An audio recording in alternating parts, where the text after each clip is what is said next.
آپ نے فرمایا نہیں.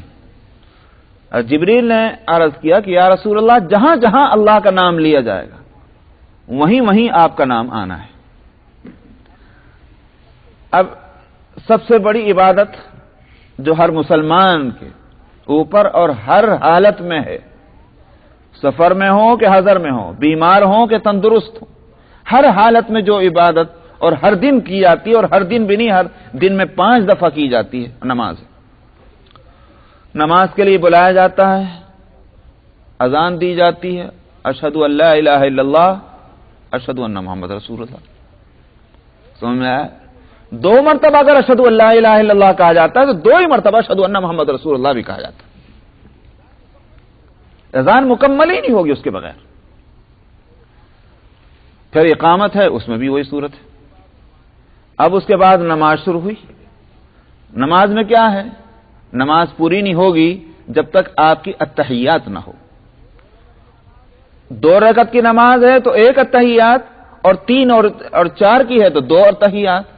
اور جب اتحیات پڑھیں گے اس میں جب آپ کہیں گے کہ اشہد ان لا الہ الا اللہ واشہد ان محمد عبدہ ورسولہ، آپ کا نام لیے بغیر اتحیات پوری نہیں ہوگی. اور اس کے بعد پھر مزید کہ صاحب آخری اتحیات ہے تو اس میں درود پڑھا جا رہا ہے اللہم صلی علی محمد وعلی آل محمد، یہ نام لیا جا رہا ہے. تو کم سے کم 5 ٹائم، چھوڑ دیجئے نوافل کو کہ اوابین پڑھ رہے ہیں اور چاشت پڑھ رہے ہیں اور اشراق پڑھ رہے ہیں اور تہجد پڑھ رہے ہیں، لیکن جو فرض نمازوں کے اوقات ہیں انہی میں آپ دیکھ لیجئے اور ان کی رکعتوں کو گن لیجئے کتنی مرتبہ نبی کریم صلی اللہ علیہ وسلم کا نام نامی ایک مسلمان لینے پر مجبور ہے. شریعت نے اس کو پابند بنا دیا. تو یہ ہے رفعت ذکر. جبریل نے عرض کیا جہاں جہاں اللہ کا نام لیا جائے گا وہاں وہاں آپ کا نام لیا جائے گا. ساری دنیا میں آواز گونج رہی. دوسرے پھر اگر غور کیا جائے تو آپ کے نام کی بلندی دنیا میں آپ کے تشریف لانے کے بعد سے ہی تھوڑا ہی ہے. یہ جب تک دنیا میں مسلمان ہیں تبھی تک تھوڑا ہی ہے. بلکہ دیکھا جائے تو دنیا کے شروع ہونے سے لے کر اور دنیا کے ختم ہونے تک، اور بلکہ جب دوسری اور تیسری دنیا ہوگی وہاں تک آپ کا نام چل رہا ہے. میں نے کسی وقت کسی سیرت کی تقریر میں میں نے یاد پڑ رہا ہے کہ یہیں میں نے بتایا تھا، وہ روایت غالباً صحیح ابن حبان کی ہے اور حاکم نے اس کو لیا ہے. اور حاکم جو ہیں وہ ان محدثین میں ہیں کہ جن کو جرح اور تعدیل کا امام مانا جاتا ہے. مطلب یہ ہے کہ ان محدثین میں ہیں کہ جو ایوالویٹ کرتے ہیں کہ یہ حدیث کی درجے کی ہے، اور بعد کے محدثین اس کو ریفرنس میں پیش کرتے ہیں کہ حاکم نے اس حدیث کو کیسے قرار دیا. تو ان محدثین میں ہیں حاکم. انہوں نے اس روایت کو لیا ہے کہ حضرت آدم علیہ الصلاۃ والسلام کو جب ان سے وہ خطا ہوئی اور انہوں نے مغفرت چاہی اللہ سبحانہ و تعالی سے، تو اس میں یہ ہے کہ نبی کریم صلی اللہ علیہ وسلم کے ذات کا بھی واسطہ دیا.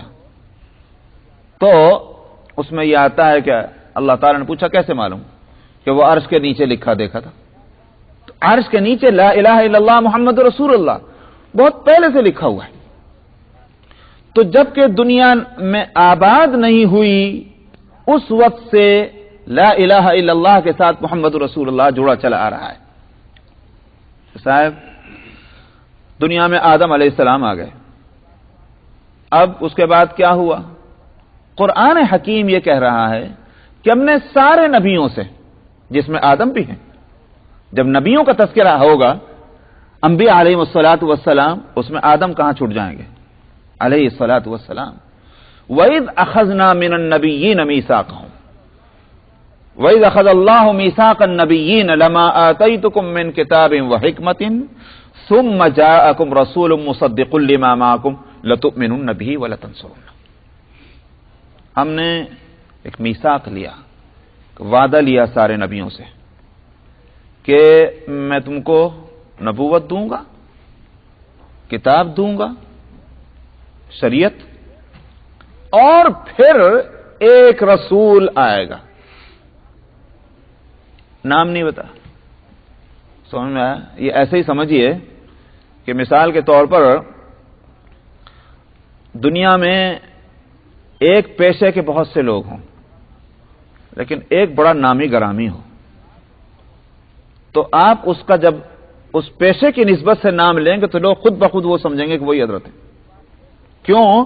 اس واسطے کہ وہ اس پیشے میں وہ ٹاپ پر ہے، نام لینے کی ضرورت ہی نہیں. جہاں تک رسالت کا تعلق ہے، رسول تو اور بھی ہوئے ہیں، لیکن جب لفظ رسول بولا جائے ہر ایک کا ذہن محمد صلی اللہ علیہ وسلم کی طرف جائے.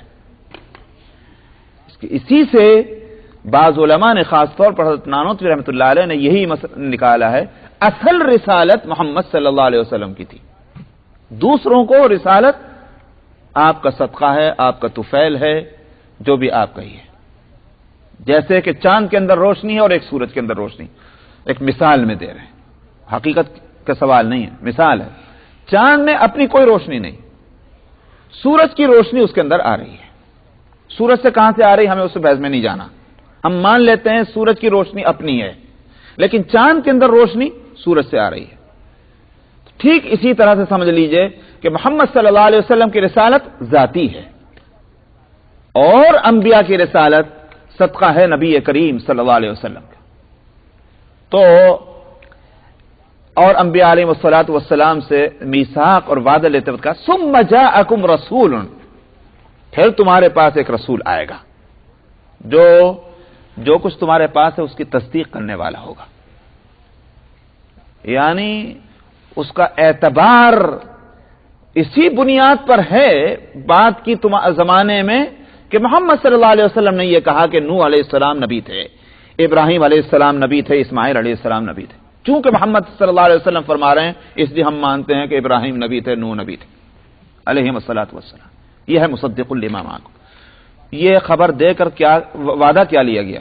لتؤمنن به ولتنصرن، تم ایمان لاؤ گے ضرور بے ضرور اور ضرور بے ضرور ان کی مدد کرو گے. اللہ میاں کا تو حکم دینا ہی کافی میاں، اور وہ بھی نبیوں کو، رسولوں کو. وہاں کیا اس بات کا امکان ہو سکتا تھا کہ جس چیز کا حکم اللہ سبحانہ و تعالیٰ کسی نبی اور رسول کو دے رہے ہیں وہ اس کے خلاف ورزی کرے گا؟ اس کا سوال ہی نہیں. مگر بعض دفعہ بات کا اہتمام بولنے والے کو زیادہ گویا تاکید کرنے پر مجبور کرتا ہے. مثال کے طور پر آپ اپنے اس بیٹے کو جس کی فرما برداری پر آپ کو پورا اطمینان ہے، آپ اس سے کہیں کہ میاں ذرا ابھی چلے جاؤ تم فلانے اسٹور میں فلانے کام کے لیے. آپ کا 1000 مرتبہ کا تجربہ ہے کہ جب آپ نے کوئی بات کہی اس نے فوراً تعمیل کی. لیکن بعض دفعہ آپ اس سے بار بار پوچھتے ہیں میں جاؤ گے نا بھائی، دیکھو وہاں ضرور جانا ہے. کیا مطلب ہوا؟ وہ یوں نہیں پلٹ کے کہے گا ابا جان کیا آپ کو شک ہے کبھی میں نے خلاف ورزی کی ہے؟ نہیں، بلکہ یہ بار بار پوچھنا اس بات کی اہمیت کو بتلانے کے واسطے، یہ بات بہت اہم ہے. ٹھیک اسی طرح یہاں اللہ سبحانہ و تعالی نے یہ ہدایت فرما کے لتؤمنن به ولتنصرن، تم ضرور بھی ضرور ایمان لاؤ گے اور ضرور بھی ضرور مدد کرو گے. اتنے تاکیدی لفظوں کے ساتھ لام ہے اور نون ہے، لتؤمنن، جس کا اسی لیے میں ترجمہ کر رہا ہوں ضرور بھی ضرور. اب اس کے بعد بات یہیں ختم نہیں ہو گئی. قال اقررتم، اللہ تعالی نے فرمایا تم نے اقرار کر لیا. واشهدتم على ذلكم اسری، اور میں نے جو تم سے یہ وعدہ لیا ہے تم اس پر گواہ ہو. قالوا اقررنا، سارے نبیوں نے کہا ہم نے اقرار کر لیا. قال فاشهدوا وانا معكم من الشاهدين، اللہ میاں پھر فرما رہے ہیں تیسری مرتبہ کہ اچھا تو پھر گواہ ہو جاؤ، میں بھی گواہوں میں ہوں. کس بات کا اتنا اہتمام کہ محمد صلی اللہ علیہ وسلم کی رسالت پر ایمان لاؤ اور ان کی مدد کرو. یہ کس قدر اہتمام کے ساتھ وعدہ انبیاء علیہ السلام سے لیا گیا، جس میں حضرت آدم علیہ السلام سے لے کر اور ظاہر ہے کہ حضرت عیسیٰ علیہ السلام تک ہر ایک رسول آ گیا. پھر آئیے اور حضرت ابراہیم علیہ السلام جو امام الناس، جن کی شان یہ ہے کہ بیت اللہ کی تعمیر ان سے کرائی گئی.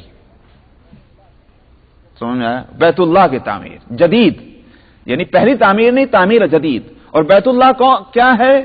اول بیت وضع للناس، دنیا میں پہلا گھر جو بنا ہے وہ ہے بیت اللہ. اس پہلے گھر کی تعمیر جدید کی سعادت حضرت ابراہیم علیہ السلام کو دی گئی.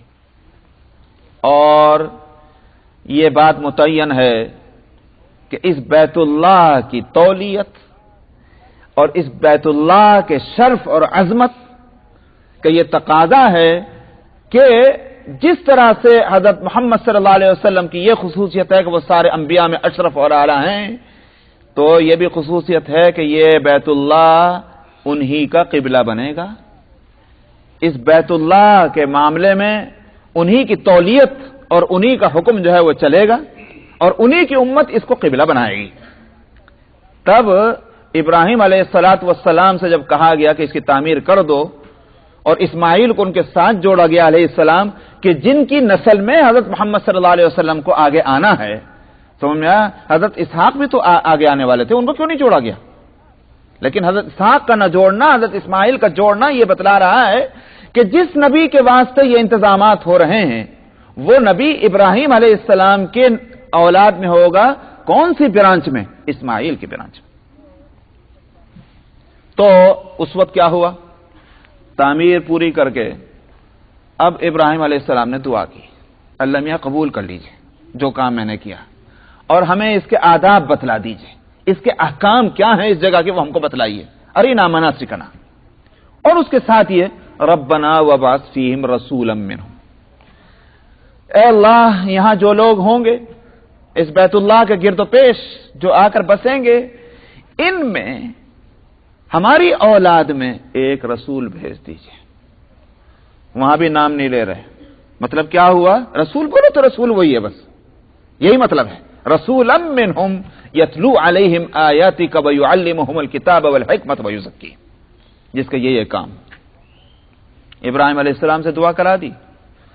اب چلتا رہا سلسلہ عیسیٰ علیہ السلام تشریف لے آئے. عیسیٰ علیہ السلام کون ہیں؟ آخری پیغمبر ہیں سارے انبیاء کے بعد محمد صلی اللہ علیہ وسلم سے پہلے. اب کسی کو نہیں آنا تو بس انہی کو آنا جن کے انتظار بہت پہلے سے ہو رہے تھے. ان کے بارے میں خود قرآن حکیم نے کیا بتایا؟ وَإِذْ قَالَ اللَّهُ يَا عِيسَى ابْنَ مَرْيَمَ وَإِذْ قَالَ عِيسَى ابْنُ مَرْيَمَ يَا بَنِي إِسْرَائِيلَ إِنِّي رَسُولُ اللَّهِ إِلَيْكُمْ مُصَدِّقًا لِمَا بَيْنَ يَدَيَّ مِنَ التَّوْرَاةِ وَمُبَشِّرًا بِرَسُولٍ، خوشخبری دینے کے واسطے آیا ہوں ایک رسول کی جن کا نام احمد ہوگا. نام اب آیا ہے، ورنہ رسول. یہی وجہ ہے کہ جس وقت حضرت یحییٰ علیہ السلام نے کی نبوت چلی، یحییٰ علیہ السلام، تو یہودیوں نے آ کے پوچھا تم کون ہو؟ میں اللہ کا رسول ہوں. کیا تم ایلیا ہو؟ حضرت الیاس کے بارے میں یہودیوں کا یہ خیال تھا کہ وہ آسمان پہ چلے گئے اور وہ آئیں گے، ان کا انتظار تھا. تو پوچھا تم ایلیا ہو؟ یحییٰ علیہ السلام نے کہا نہیں. پوچھا تم مسیح ہو؟ چونکہ حضرت عیسیٰ علیہ السلام کی بھی انتظار تھا یہودیوں کے یہاں. تم مسیح ہو؟ انہوں نے کہا نہیں. کیا تم پھر وہ نبی ہو؟ یہی لفظ ہیں. کیا تم پھر وہ رسول ہو؟ انہوں نے کہا کہ نہیں. پھر تم ہو کون؟ تو وہ رسول کا لفظ بھی یہودی اسی طرح پوچھ رہے ہیں، کیا تم وہ رسول ہو؟ وہ رسول سے مراد کون؟ وہ جن کے انتظار چلے آ رہے ہیں پہلے سے. وہ بھی نام نہیں لیتے. معلوم ہوا کہ رسول کا لفظ بولنے سے حضرت محمد صلی اللہ علیہ وسلم کی ذات متعین تھی. تو پہلے سے چلا آ رہا ہے کہ ایک نبی آنا، ایک رسول آنا. اب اس کے بعد وہ تشریف لے آئے، آ گئے. اب میں نے جس کا نقشہ آپ کے سامنے کھینچا، اذان دو تو ان کا نام لو، اقامہ کہو تو ان کا نام لو، نماز پڑھو تو ان کا نام لو، اور جب نام آئے تو صلی اللہ علیہ وسلم کہو، وغیرہ وغیرہ. یہ سب سلسلہ چل رہا ہے. قیامت آ گئے. یا کسی قیامت کا مطلب کہ وہی نہیں ہے کہ وہ سور پھونکا جائے، بلکہ یوں سمجھیے کہ جس آدمی کا انتقال ہو رہا اس کے لیے تو قیامت آج سے شروع ہو گئی. اب اس آدمی کا عالم برزخ میں جانا ہے، یہ دوسری دنیا ہے. اس کے بعد عالم برزخ میں کیا ہے؟ حدیث میں آتا ہے کہ وہاں جب مردے کو لٹاتے ہیں، یعنی دوسرے عالم میں جب پہنچ گئے، یوں کہیے بس اب وہاں آ کر کے منکر نکیر سوال کرتے ہیں، من ربک، کون ہے تیرا رب، وما دینک، اور کیا ہے تیرا دین، وماذا تقول لہذا الرجل، اور تم اس شخصیت کے بارے میں کیا کہتے ہو۔ کون سی شخصیت؟ حضرت محمد صلی اللہ علیہ وسلم۔ معلوم ہوا وہاں بھی جان کسی کی چھوٹے گی نہیں، چاہے وہ کافر ہو کہ مسلمان ہو، ہر ایک سے یہ سوال ہوگا کہ ان شخصیت کے بارے میں تم کیا کہہ رہے ہو۔ جواب صحیح ہے تو صحیح ہے، غلط ہے تو غلط ہے۔ سمجھ میں آیا؟ اگر من ربو کے جواب میں اس نے اللہ نہیں کہا اور اس کی عاقبت خراب ہو گئی اور وہیں سے عذاب کا سلسلہ شروع ہوا، تو یقین کیجئے کہ وہ ماذا تقول لہذا الرجل کا جواب اگر صحیح نہیں دیا اور اس نے محمد صلی اللہ علیہ وسلم نہیں کہا تو عذاب کا سلسلہ بھی اسی طرح وہیں سے شروع ہو جائے گا۔ عالم برزخ میں بھی آپ کا تذکرہ ہے۔ اب چلے عالم آخرت، تیسرا عالم۔ تو تیسرے عالم میں کیا ہے؟ تیسرے عالم میں انصاف کی عدالت قائم ہی نہیں ہو رہی ہے جب تک کہ محمد صلی اللہ علیہ وسلم نہ ہو۔ سارے اولین اور آخرین آپ کے پاس دوڑے جا رہے ہیں کہ یہ جو کیفیت ہے، کس کا کیا ہونا ہے، یہ پتہ نہیں چل رہا ہے، تو اس سے الگ پریشانی اور تکلیف ہو رہی ہے، سفارش کریں تاکہ جو ہے یہ حساب اور کتاب کا سلسلہ جو ہے شروع ہو۔ آپ کی سفارش سے حساب و کتاب کا سلسلہ شروع ہوگا، پھر آپ کی شفاعت سے، سفارش سے جو گنہگار ہوں ان کی مغفرت کا مسئلہ ہوگا وغیرہ۔ تو اس عالم میں بھی آپ ہی ہیں۔ اس لیے ورفعنا لک ذکرک جو نبی اللہ سبحانہ و تعالی نے فرمایا، تو دیکھا جائے تو یہ سارے عالموں، پورے تینوں عالم کے اندر یہ آپ کا نام اس طرح سے پھیلا ہوا ہے کہ آدم علیہ الصلوۃ والسلام سے لے کر اور جب تک کہ انسان جنت میں نہیں پہنچ جاتا وہ یہ جہنم میں نہیں پہنچ جاتا، جب تک ہر جگہ وہ آپ کا ذکر چلا آ رہا ہے۔ اس لیے فرمایا کہ ورفعنا لک ذکرک، ہم نے آپ کا ذکر جو ہے وہ بلند کیا ہے۔ فإن مع العسر یسرا ان مع العسر یسرا، فرمایا کہ پھر تنگی کے ساتھ آسانی ہے، اور بلا شبہ تنگی کے ساتھ آسانی ہے۔ کیا مطلب؟ آج یہ تنگیاں، یہ پریشانیاں جو آپ کے سامنے ہیں، یہ ہمیشہ رہنے والی نہیں ہے۔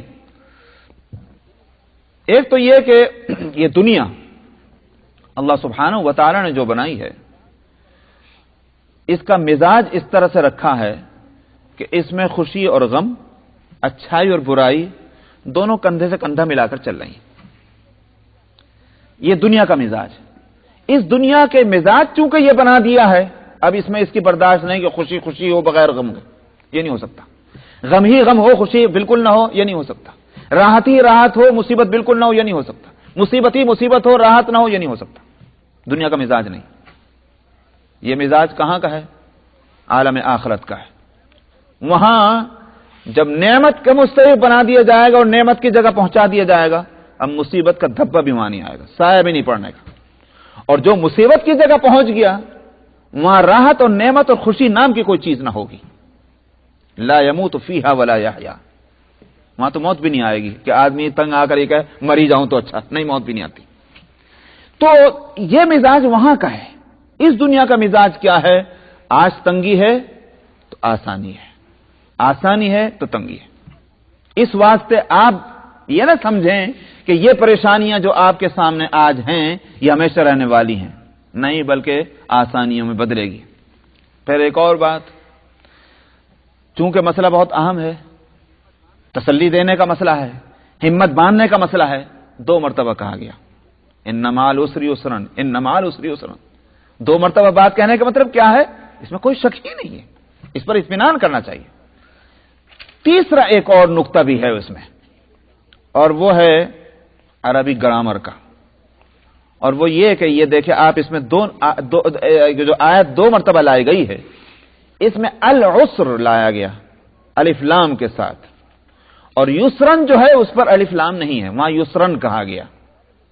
عربی گرامر میں نے پہلے بھی کئی مرتبہ بتلایا کہ جو ہے الف لام یہ ایسا ہے کہ جیسے انگلش میں دی کے معنی میں آتا ہے، اسپیسیفک کرنے کے واسطے۔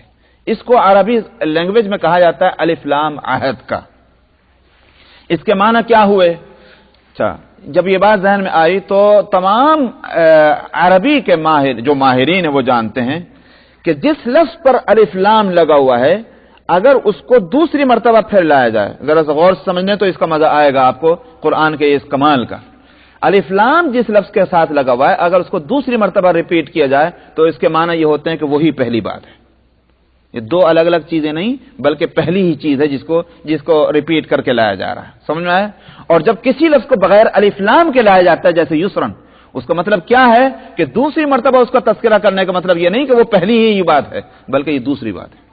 اب جب یہ بات سمجھ میں آئی، ان مع العسر یسرن، ان مع العسر یسرن کے مطلب کیا ہوا؟ تنگی ایک اور آسانیاں دو، سمجھ میں آئی؟ یہ ہے مطلب اس کا عربی گرامر کے لحاظ سے کہ ان مع العسر یسرن، ان مع العسر یسرن، دوسری مرتبہ جو العسر آیا اس کا مطلب یہ ہے کہ وہ پہلا ہی العسر مراد ہے، اور یسرن دونوں جگہ دو مرتبہ لایا گیا اس کا مطلب ہے دو یسر مراد ہے۔ نبی کریم صلی اللہ علیہ وسلم نے اسی لیے فرمایا تھا لن یغلب العسر علی یسرین، لن یغلب العسر علی یسرین، آپ نے اسی لیے فرمایا، اسی آیت کے بعد فرمایا کبھی بھی ایک تنگی دو آسانیوں پر غالب نہیں آئے گی۔ یہ تو ہوگا کہ ایک تنگی کے اوپر دو آسانیاں آ جائیں لیکن دو آسانیوں پر تنگی غالب آ جائے یہ کبھی نہیں ہوگا۔ اس کا مطلب کیا ہوا کہ اللہ سبحانہ و تعالی نے یہ رکھا ہے کہ تنگیاں کم آسانیاں زیادہ، یہ ہے مطلب۔ خود نبی کریم صلی اللہ علیہ وسلم ہی کے لیے نہیں، اسی لیے یہاں تمام مفسرین کہتے ہیں کہ اگرچہ خطاب آپ کو ہے لیکن جس انداز میں اس لفظ کو کہا گیا اس سے مراد ہے کہ یہ اصول ہے اللہ کا ہر ایک کے واسطے، چاہے میں ہوں چاہے آپ ہوں، تنگیاں ہمارے ساتھ رہیں گی مگر تنگیاں کم ہوں گی آسانیاں زیادہ ہوں گی۔ فَإِنَّ مَعَ الْعُسْرِ يُسْرًا إِنَّ مَعَ الْعُسْرِ يُسْرًا۔ اب فَإِذَا فَرَغْتَ فَانصَبْ، میں نے پچھلی صورت میں بھی بتایا تھا سورہ والضحیٰ میں نبی کریم صلی اللہ علیہ وسلم پر اپنی نعمتیں بتلا کر کچھ ہدایت دی گئی تھی، آپ کو یہ کرنا چاہیے، آپ کو یہ کرنا چاہیے۔ یہاں بھی ٹھیک وہی صورت ہے کہ آپ پر اپنی نعمتیں اور عظیم الشان نعمتیں، تو میں لفظ تو تھوڑے تھوڑے ہیں، دو لفظوں کی آیت ہے مگر غور کیجئے تو کتنی بڑی نعمتیں ہیں جو اللہ نے ان دو صورتوں کے اندر بیان کر دی۔ چنانچہ اس کے بعد پھر فرمائے فَإِذَا فَرَغْتَ فَانصَبْ، جب آپ فارغ ہو جایا کریں تو اب آپ جو ہیں اب جم کر بیٹھ جائیں، یعنی ہماری طرف متوجہ ہوں۔ فَإِذَا فَرَغْتَ فَانصَبْ وَإِلَىٰ رَبِّكَ فَارْغَب، اور اپنے رب کی طرف متوجہ ہو جائیں، کہیں سے فارغ ہو جائیں۔ جو بات زیادہ صحیح معلوم ہوتی ہے اور جس کو مفسرین اکثر لے رہے ہیں وہ یہ کہ جب آپ نبوت کے کام سے فارغ ہو جائیں تب آپ کا وقت کہاں میں لگنا چاہیے؟ اللہ کی یاد میں لگنا چاہیے، اس کی طرف توجہ میں لگنا چاہیے۔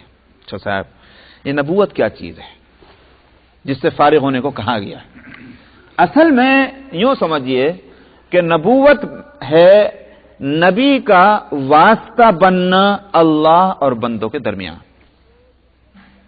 یہ ہے نبوت۔ جب نبوت یہ ہے تو جس وقت کار نبوت انجام دے رہا ہوگا نبی، اس کی توجہ کدھر ہوئی؟ اگر اللہ کی طرف ہے تو بندوں کی طرف ہے کہ نہیں ہے؟ دو طرف ہے اس کی توجہ، اور دو طرف توجہ کرنا بڑا مشکل کام ہوتا ہے، خوب سمجھ لیجئے اس بات کو۔ اسی واسطے نبوت کا کام آسان نہیں، بہت مشکل کام ہے، اور چونکہ مشکل کام ہے اس واسطے نبوت بڑی فضیلت والی چیز ہے، اس سے بڑھ کر یا اس کے برابر کوئی فضیلت ہو نہیں سکتی۔ بڑا مشکل کام ہے کہ ایک وقت میں دو طرف توجہ کرنا، مگر بہرحال اگر پوری توجہ اللہ ہی کی طرف ہوگی یقیناً وہ تو مقصود اور مطلوب ہے ہر انسان سے مطالبہ کیا ہے؟ اللہ کی طرف متوجہ ہو جاؤ، ہر انسان سے مطالبہ یہی ہے۔ اس لیے نبی کریم صلی اللہ علیہ وسلم سے بھی کہا گیا کہ جب آپ اس کام سے فارغ ہو جائیں جو کام آپ کے سپرد ہے، جس کی وجہ سے آپ کو مخلوق کی طرف متوجہ ہونا پڑتا ہے، اگرچہ اصلاح کے لیے کیوں نہ ہو، اگرچہ اللہ کی طرف جوڑنے کے لیے کیوں نہ ہو، جب آپ اس سے فارغ ہو جایا کریں تب اب ہماری طرف متوجہ ہو جایا کریں، تو وہ توجہ ساری کے ساری ہماری طرف ہو۔ تو ایک تو اس سے کیا مسئلہ نکلا؟ مسئلہ یہ نکلا دو باتیں، ایک تو یہ ہر دین کے کام کرنے والوں کو یہ ہونا چاہیے، یہ نہیں کہ صاحب میں تو بہت کام کر رہا ہوں، میں پڑھا رہا ہوں، میں لکھا رہا ہوں، میں تقریر کر رہا ہوں، میں اصلاح کر رہا ہوں، تربیت کر رہا ہوں، اب یہ تو سارا کام دین کا ہی ہے تو مجھے کیا ضرورت ہے اللہ اللہ کرنے کی؟ نہیں، اس کو بھی اللہ اللہ کرنا چاہیے، اللہ کی یاد کے واسطے اپنا وقت نکالنا چاہیے، ایک مسئلہ تو یہ نکلا. دوسرا مسئلہ یہ نکلا کہ جب نبی کو اس پر متوجہ کیا گیا ہے کہ تم اللہ کی یاد کے واسطے خصوصیت سے وقت نکالا کرو، حالانکہ نبی کے برابر کا بھی کوئی درجہ کسی کا نہیں ہو سکتا، سب سے بڑھ کر درجہ ہے، ہمیں اور آپ کو تو اور زیادہ حاجت ہے اس کی. اب یہ سمجھ کر بیٹھ جانا ہمارے دل میں تو اللہ میاں اتر گئے ہیں، بس اتر گئے ہیں، اب ہم کو کوئی ضرورت نہیں ہے سب عام لوگوں والے کام کرنے کی کہ نمازیں پڑھیں اور روزے رکھیں. گمراہی ہے. اس لیے کہ نبی جب اس بات کے پابند ہیں کہ ان کو اپنا وقت نکالنا ہے اللہ کے واسطے، چنانچہ یہی ہوتا تھا. نبی کریم صلی اللہ علیہ وسلم کی شان یہی تھی، دن بھر تو ان کاموں میں لگے ہوئے ہیں، فرصت نہیں. آپ ذرا سوچئے کہ جو کام آپ کر کے دنیا سے تشریف لے گئے، اگر ان کام کی تفصیلات کو دیکھا جائے تو بات سمجھ میں نہیں آتی کہ نبی کریم صلی اللہ علیہ وسلم کے دن اور راتیں کس طرح گزرتی تھی. 23 سال کے اس مختصر عرصے میں اتنا عظیم الشان کام آپ نے کیا کیسے، سمجھ میں نہیں آتا. جن کے دن اتنے مشغول رہے ہوں کہ صاحب آپ ہی تعلیم بھی دے رہے ہیں، آپ بھی دشمنوں سے نمٹ رہے ہیں، آپ بھی اپنوں کے بھی جو ہے حماقتوں اور جو ہے نالائقیوں کو علاج کر رہے ہیں. کیا کچھ مسئلہ آپ کے سامنے نہیں آتا تھا جس کی تدبیریں آپ نہ کرتے ہوں گے. سمجھ میں صاحب تو کوئی کمیٹی تو تھی نہیں. انہوں نے کہا صاحب بورڈ ہے پورا کا پورا بیٹھا ہوا نبیوں کا، صاحب اس سے نہیں ہوتا اس سے نہیں. وہاں تو ایک ہے، سارے یوں کہیے کہ بیماریاں بے شمار اور علاج کے واسطے ایک ہی ہے، وہیں جانا ہے ہر ایک کو. تو کتنی کچھ مشغولیت نہ ہوتی ہوگی. لیکن جب راتیں آپ کی کیسی گزرتی، کھڑے ہوئے ہیں آپ راتوں کی عبادت میں، اور بعض دفعہ ایک ایک آیت کے اندر ایک ایک آیت کے پڑھنے ہی میں بار بار آپ کی پوری رات گزر جاتی تھی. تمام سیرت نگار محدثین ان آیتوں کو تذکرہ کرتے ہیں. یہ آیت تھی کہ جس کے پڑھنے میں نبی کریم صلی اللہ علیہ وسلم نے پوری رات گزاری ہے. کھڑے ہیں تو کھڑے. حضرت عائشہ کہتی ہیں رضی اللہ عنہا کہ نبی کریم صلی اللہ علیہ وسلم کی نمازوں کا یہ حال ہوتا تھا کہ آپ کھڑے ہیں تو ایسا لگتا تھا کہ اب یہ رکوع میں جانے والے ہیں ہی نہیں، وہ کھڑے ہی رہیں گے. اور جب آپ رکوع میں چلے جاتے تھے تو ایسا لگتا تھا اب سر اٹھانے والے ہیں ہی نہیں. اسی طرح سجدے میں لمبے لمبے رکوع ہیں، لمبے لمبے سجدے ہیں، لمبے لمبے قیام ہیں. وہ صحابہ نے عرض کیا یا رسول اللہ آپ کی تو ساری اگلی پچھلی معاف ہے، آپ کہیں کوئی اتنی مشقت اٹھاتے. آپ نے فرمایا افلا اکون عبدا شکورا، کیا میں شکر گزار بندہ نہ بنوں؟ جس نے اتنی نعمت فرمائی ہے تو میں شکریہ نہ ادا کروں، آرام سے جا کے سو جاؤں. ظاہر ہے کہ یہ جواب انہی کا ہو سکتا تھا کہ جن کا مقام وہ ہے. سمجھ میں ہم تو آرامی سے سو جاتے. میں یہ عرض کر رہا ہوں کہ نبی کریم صلی اللہ علیہ وسلم کو اللہ سبحانہ و تعالیٰ نے نئی نعمتیں بتلا کر اور پھر ہدایت یہ کی کہ اس کے بعد ہماری طرف متوجہ ہو جایا کریں. چنانچہ جس وقت کہ اسلام کا جو کام اللہ کو منظور تھا نبی سے لینا، جب وہ کام پورا ہو گیا اور آخری جو وحی آخری دور کی وحی جو ہیں انہی میں ایک سورت ہے اذا جاء نصر اللہ والفتح، کہ جب اللہ کی مدد آ گئی اور فتح ہو گیا، یعنی مکہ مکرمہ، مکہ فتح ہو گیا تو پورا عرب فتح ہو گیا. اور ہوا بھی یہی. جب فتح ہو گیا وَرَأَيْتَ النَّاسَ يَدْخُلُونَ فِي دِينِ اللَّهِ أَفْوَاجًا، اور آپ دیکھ رہے ہیں کہ دیکھ لیا آپ نے کہ لوگ جو ہیں جوک در جوک، جماعتیں کی جماعتیں، گروپ کے گروپ جو ہیں وہ اسلام میں داخل ہو رہے ہیں، اللہ کے دین میں. تو کیا مطلب؟ نبی کے آنا جو تھا جس کے لیے بھیجا گیا تھا وہ مقصد پورا ہو گیا ہے.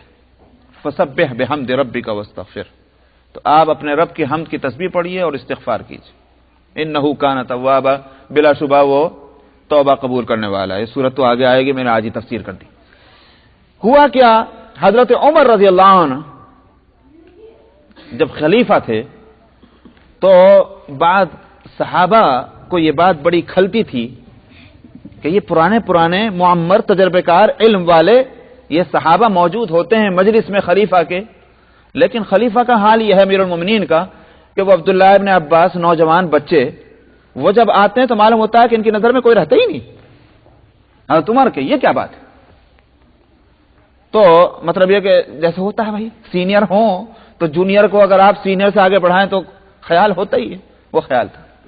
حضرت عمر تو بڑے ذکی تھے، بڑے سمجھدار تھے. انہوں نے خود ہی محسوس کر لیا کہ لوگوں کے دل میں یہ بات آ رہی ہے، خود ہی محسوس کر لیا. انہوں نے اپنے اس معاملے کی وجہ کیا تھی کہ ابن عباس رضی اللہ عنہما سے یہ اس طرح کے جو معاملہ تھا ان کا، اس کی وجہ کیا تھی، اس کو کھولنا چاہا۔ تو ایک موقع پر صحابہ، وہی معمر عمر والے صحابہ تھے، ابن عباس بھی تھے، حضرت عمر نے پوچھا کہ اے لوگوں یہ بتلاؤ کہ سورہ نصر جو ہے اس میں اللہ سبحانہ و تعالی کے فرمانے کا منشا کیا ہے؟